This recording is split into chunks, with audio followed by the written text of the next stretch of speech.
What we're going to do now is just keep manipulating it like we've just done. So there you go. There's your arm. Now the thing is with the arm, just make sure that the back seam is on the back once again. So what we're going to do now is stuff the arm like we have with the leg, the body. So again, because it's quite thin, all you need to do is just do it. You can use your finger, your thumb. Just maneuver it in, and then you're going to maneuver it down, okay? So again, you can use your finger to just sort of push it down. All right. There we go. Nice. Just to get the shape of the hand at the bottom. So keep putting that in. So there we go. That's the second bit.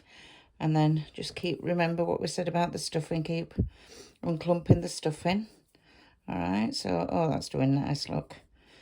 It's very quick, really, this one, because it is very narrow. So just push it in again, a bit more. And again, once again, you've got to make sure that you leave the top not so much filling at the top, so that you're going to join your arm, and you're also going to close it up. So let's put this last bit into there. That's it. Right, so just maneuver it, play with it until you're happy with it. Okay, so I'm happy with that. Right, so what we're going to do now is we're going to attach, once we've done the second arm, we're going to attach this to the body.